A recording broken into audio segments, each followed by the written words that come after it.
It's the year 2050 and your grandchild needs to interview you about your experience during the coronavirus pandemic for a school project. What do you tell them?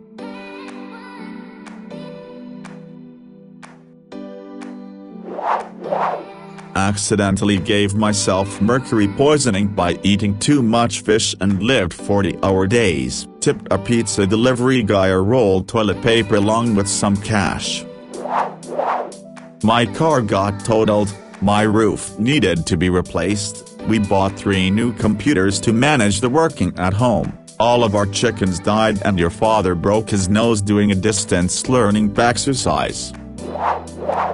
Probably about the time a middle-aged lady tried to steal baby formula right out of my shopping cart. I'm still mad about it almost a year later. The great toilet paper shortage of 20. The world was in the shitter and the assholes hoarded toilet paper like it was the only thing that stood between them and death. Everyone and their mother thought they were secretly expert bakers, thus flour and yeast would no longer be as plentiful as it was in 19, though half of the bakers had not set foot in their own kitchen since only God knows when. Then there were the healthcare workers who we called heroes for doing the job they did, though we acknowledge their role in all of this. Some made a choice to ignore their collective knowledge. Lastly, we come to the other essential workers. We also called them heroes, yet when their cries for hazard pay and safer working conditions came out, those pleas fell on deaf ears. Some businesses failed while some thrived and saw profits like never before. It quite honestly was a fucked up time, and we as a world did a lot of stupid shit online to get through it all.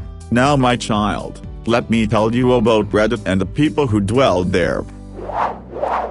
It was boring, or we had to wear so much we looked like we belonged in E.T. It was heavy, had to wear it walking to work uphill both ways and the blistering sun under all of that. And goodness, if a mosquito or a murder wasp managed to get into your PPE, you were a goner. Oh, they didn't tell you, mosquitoes were as big as mice back then.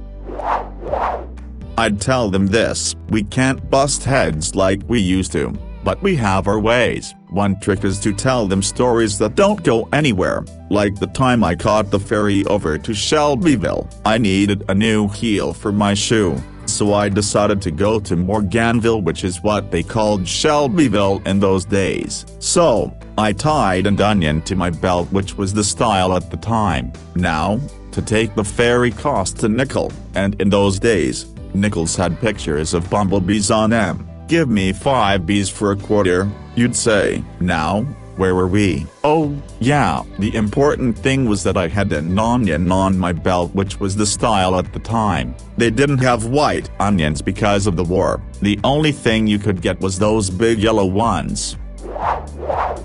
Depends on what grade they're in. If they're younger, then I just tell them that I stay at home and worried about things. If they're in high school or college, then I tell them that I sat at home spiraling into a depression while I worried about my husband getting sick due to being an essential worker, and how much we struggled to get groceries and other things because although we had the money, the stores didn't have the stock. Then I'd regale them with what happened when I went back to work after quarantine, getting yelled at and threatened by customers because we had a mask mandate and a maximum occupancy, and having to call security a few times as well.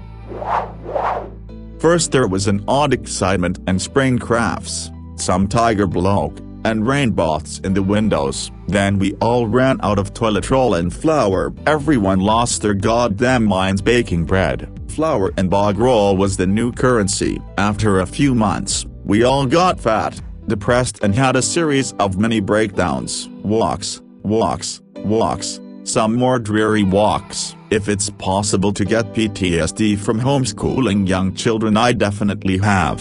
When the vaccinations arrived, I honestly couldn't have cared if it turned me green and made me grow an extra limb. I just wanted my freedom back, to hug my mom, and get the schools open again. We all realized how important and underpaid key workers are and marveled at the scientists who managed to find a solution so quickly, and we never baked homemade bread ever again. I'm going to tell them how it felt to be on the intubation team on the day when we started shutting everything down, how I ran to paint stores in a panic to buy the remaining respirators for myself and my colleagues, how our major hospital was down to double-digit numbers of respirators, masks in the face of a major deadly respiratory pandemic. Probably show them the video I made their mom in case I got sick. I'm probably going to need a drink first. The early days of the pandemic were unpleasant. That this pandemic really brought up the most awful side of society, the lack of empathy, the overall dumbness, people refusing to wear a simple piece of cloth on their faces to avoid getting others sick, governments caring more about money than human lives, freaking presidents denying the existence of a deadly virus. I'm being too negative, but I don't think there's anything good I'd tell them. The pandemic was the best thing for my mental health. I bought a house right before it hit and spent the first year loving there, renovating and deciding on my color schemes and decor. I spent a lot of time during the pandemic watching, cooking food, reading and playing video games in that little home. I caught up on a lot of movies and TV shows I wanted to watch, and I got very comfortable with my own company. I worked full-time weekends and didn't deal with drama stress from friends and family. I kept my job, thankfully, essential worker in healthcare, so exposure was a risk. But I developed routine to reduce it by taking a shower directly after work and putting my clothes directly into the washer when I got home. I wouldn't even touch my boyfriend until I'd showered, just to prevent spreading anything to him. Things went well during those years. My boyfriend kept up on socializing all through despite my objections, so we still had visitors, though we were exposed to COVID 3 separate times that we knew of. Nothing changed in my life except I had to wear a mask to the grocery store. Even before Corona, I never left my house outside of grocery shopping, never interacted with people offline, never went on walks, avoided all public places, etc. Oh my dear kid, I've so much to tell you about this time, but the most wonderful thing was my volunteer work at the Red Cross. I was working regular time 9 to 5, and on my time off I was either in an ambulance working with other volunteers on first aid rescue, or was a regulator, monitoring ambulances and sending them to different victims across Paris. I was tired, true, but I met wonderful people, saw some hard stuff, lived some strange experiences, and still doing it. There was this point where everyone was acting like it was over, in spite of less than a quarter of people having had the vaccine in the US and less than 1% globally. People just stopped caring, and right as Europe was shutting down for their 4th lockdown. Yeah, 4th. Anyway, with mortality from COVID-19 worsening, people felt bad having to behave themselves for so long, so they just stopped. It wasn't that bad for people who could follow basic directions: wash your hands, wear a face mask, no social gatherings. But as we discovered, many people are absolutely terrible at doing these basic things. On top of that, there were people who were flat out in denial, people who believed that there was some bizarre conspiracy and refused to accept that they were wrong. Meanwhile, our enemies Communist China and Putin's Russia both spread Antifa rumors, as well as deliberately tried to rile up racist white and black people to go out and protest. As a result, over 500,000 people died, with some modern estimates as high as 1 million by the end of the pandemic, and millions more ended up developing long-term health problems from blood clots and other side effects of COVID-19. The worst of it is the ambiguity about China's role in the situation. The communists covered up the outbreak, allowing it to spread globally, and they were just evil enough to have done so purposefully to prevent their own economy from being the only one affected. It was perhaps their role in the pandemic that led them to overextend, believing that the free world was unwilling or unable to punish them for it. You know, China had a larger population than the US did before the war. in creaky old person voice. Ah, yes.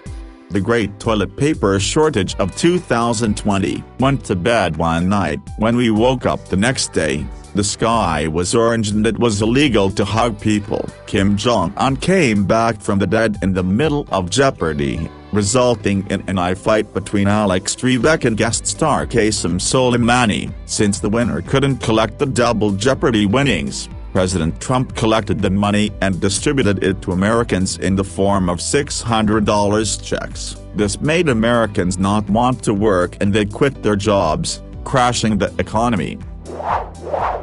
Oh, come here kiddo, let me show you my favorite old Zoom backgrounds. You wanna play the mute your mic before you fart game? Okay, hey, you know what Thursday is? Friday Jr.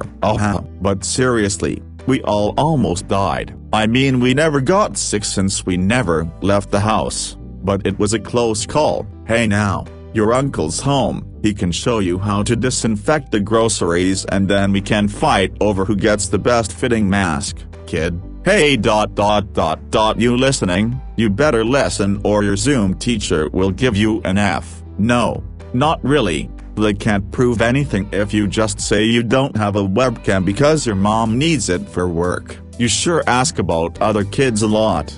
We gave up on kids and we all got plants. So technically that podcast is your second cousin once removed. You can bring a clipping with you for your show and tell. Just don't wear that dress shirt and blazer with solid color pajamas pants. They show too many spots. Always go for a pattern or plaid. I had a great time staying indoors, watched more than 60 shows and series, made few online friends, discovered a lot of great content creators, had no pressure of making new friends in college as we were supposed to swap classes the following semester, became socially awkward, got anxiety and depression, overall had a better time than I would have had in attending college in person.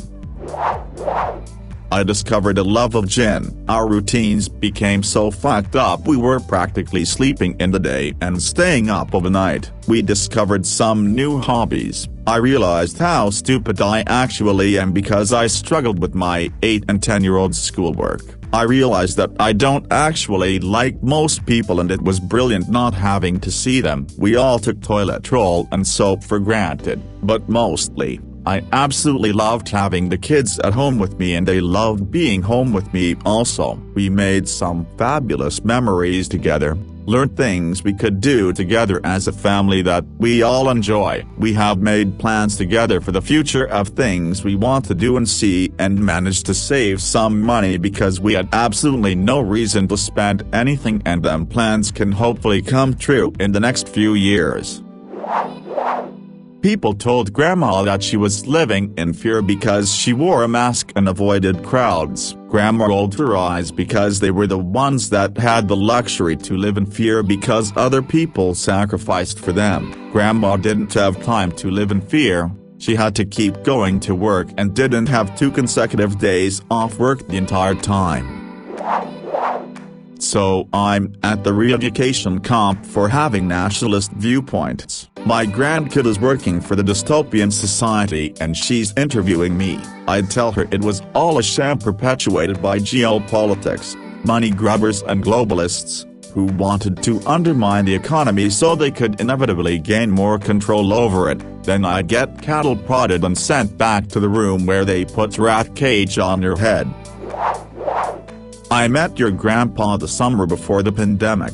He was the reason I knew everything would be fine. He was my rock. We were dating all throughout 2020 and got married at the beginning of 2021 when the second wave was being talked about. The wedding was small but still technically illegal because there were more than 10 people attending. It was such a beautiful and intimate wedding regardless and we loved it. About 5 years later we had your dad or mom, and the COVID pandemic was. I drank lots of beer and watched the world burn. That's why we don't have trees or drinking water. There used to be more land in cities and people. But after the ice caps melted, now we can only survive in the mountains and higher elevations. We watched a pandemic ravage society and tear the fibers of unity, only to fight for the unity back and watch the planet burn down around us. But most of the pandemic was the least bad part of the last 30 years. Had a mental breakdown while also dealing with chronic back pain. Tried 4 different types of medication to get the depression under control. Had to take a leave of absence from work in July due to the back pain. Had major back surgery in September to take care of the chronic pain. Became a hermit and did not leave the house until I was good to go back to work. Got vaccinated and was in better health mentally and physically. Oh, and your mother was a pain in the ass the whole year. A long-time acquaintance became a singular significant person in my life, but I couldn't exult because of the pandemic.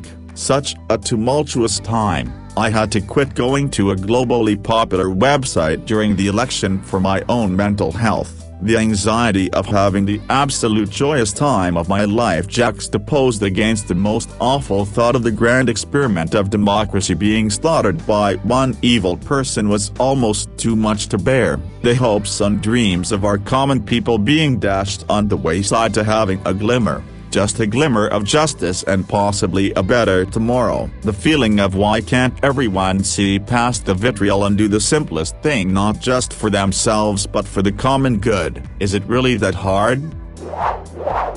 Well, son, let's just say, hell on earth for most people, heaven for me. I was the type of guy who learns visually. When a teacher talks to the class I can't pay attention. Put all that information on a piece of paper and I would excel. Needless to say, while everyone else struggled with working at home during the pandemic, I thrived and actually was thought to be the top student until we went back to normal learning, where everything went to shit.